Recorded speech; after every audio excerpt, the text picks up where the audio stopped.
Hello, everybody. This is Julie D. from Nordonia Hills.news, and welcome to Secrets Under the Sizzle.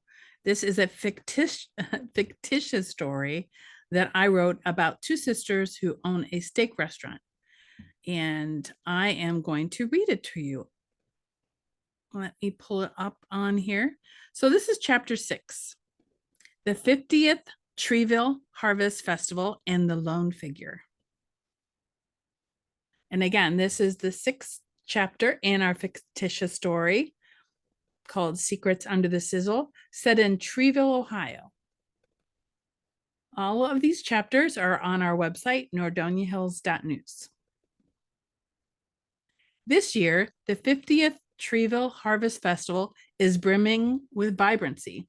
Yet, surprisingly, the temperatures are nearing 80 degrees even late into October.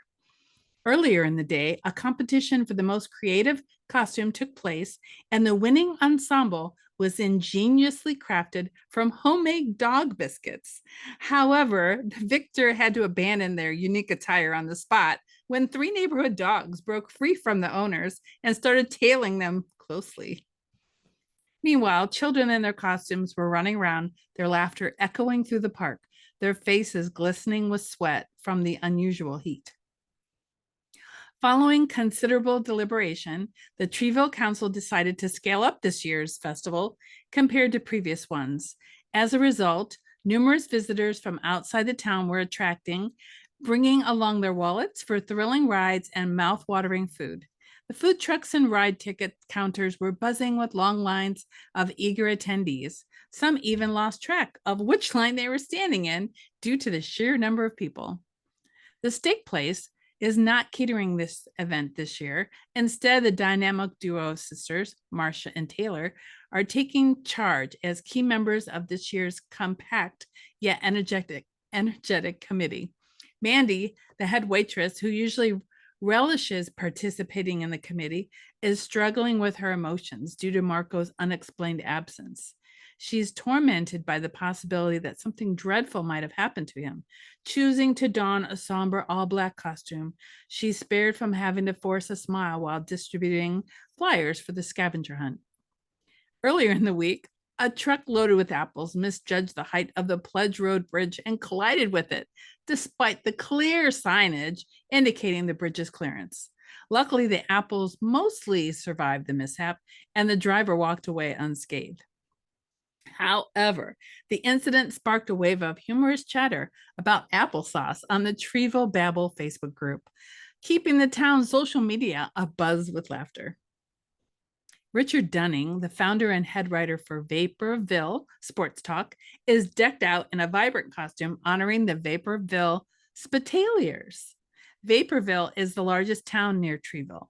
The team is smashing records as they remain undefeated halfway through the season, a feat never accomplished in the franchise's history. Richard's enthusiasm is unmistakable as he eagerly awaiting to cheer on the Spitaliers tomorrow, which he plans to enjoy from a local sports hub, Cantina en la Ocho. Jeff and Bob, spouses of the proprietors, are engaged in a whispered conversation near the dunking booth. This booth has attracted a considerable queue, all eager to dunk a local politician currently campaigning for mayor.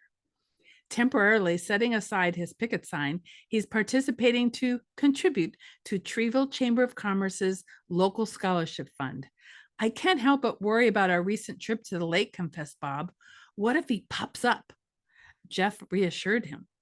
That's not going to happen. We made sure of it. No need to fret over that. Shifting the conversation, he adds, let's discuss how much we're willing to wager on the next Spitaliers game. I'm convinced they're going to lose. As they sort apples for a game, the sisters engage in conversation. I'm really impressed with the new chef you brought on board. Sandy adds real value, said Taylor. Marcia responds, we still haven't heard from Marco. It's strange that he just disappeared. Taylor adds, I only recently found out all of his stuff is still in his apartment. Should we consider getting the police involved? To which Marcia agrees. Yes, I think that's the right course of action. From the opposite end of the park, an isolated individual keeps an eye on Jeff and Bob. They are mulling over their course of action. Should they break their silence and inform the authorities about the event they witnessed in the parking lot on that one eerie night? To be continued. Now, if you've missed some of the other chapters, on our website on chapter 6 in the beginning, there is a link where you can see all the chapters. Maybe you haven't even heard about this story until now. I plan on having a video like this for each chapter. I just decided to start with chapter 6. Why not?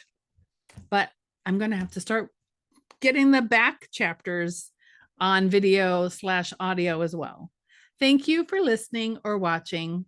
Stay tuned for more chapters.